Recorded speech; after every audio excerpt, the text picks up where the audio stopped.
দেশৰ প্ৰাক্তন মুখ্য ন্যায়াধীশ ৰঞ্জন গগৈক সোমবাৰে ৰাজ্যসভাৰ সদস্য হিচাপে মনোনীত কৰিলে ৰাষ্ট্ৰপতিয়ে। কেন্দ্ৰীয় গৃহ মন্ত্ৰণালয়ৰ পৰা এই প্ৰসংগত আনুষ্ঠানিকভাৱে অধিসূচনা জাৰি কৰাৰ লগে লগেই ৰাষ্ট্ৰীয় পৰ্যায়ত চলিছে ব্যাপক চৰ্চা।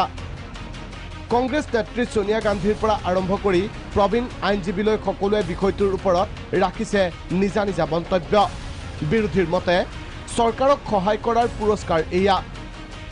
সমান্তৰালভাৱে এই সন্দৰ্ভত প্ৰতিক্ৰিয়া প্ৰকাশ উচ্চতম ন্যায়ালয়ৰ উকিল সন্থাৰ সভাপতি দুষ্মন্ত দাভেৰ মন্তব্য।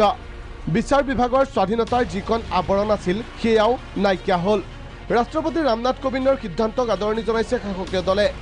বিভিন্ন সংবাদ মাধ্যম তথা সামাজিক মাধ্যমৰ জৰিয়তে ৰঞ্জন গগৈক জনাইছে শুভেচ্ছা।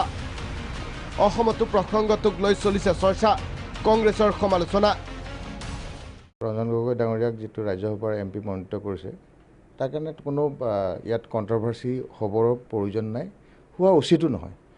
এজন যোগ্য ব্যক্তিক যদি ৰাজ্যসভালৈ নিছে অসমৰ হৈ দুই চাৰিটা কথা ক'ব পাৰিব আৰু আমাক এইটো কাৰণে গৌৰৱ কৰা উচিত আমি সকলোৱে। আমি অসমৰ পৰা প্ৰথমবাৰৰ বাবে এগৰাকী অসমীয়া মানুহক ৰাষ্ট্ৰপতিৰ দ্বাৰা এগৰাকী যোগ্যতা অৰ্হতা থকা ব্যক্তিক দিয়াৰ কাৰণে আমি গৌৰৱবোধ কৰোঁ।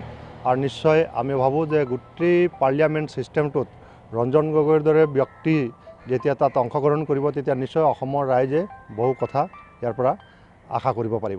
বিজেপিৰ আদৰণি।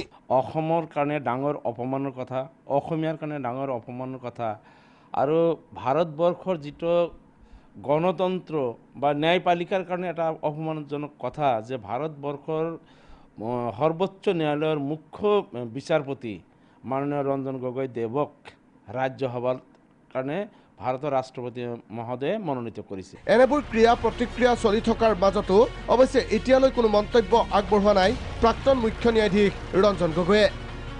Bureau' report, Prag news.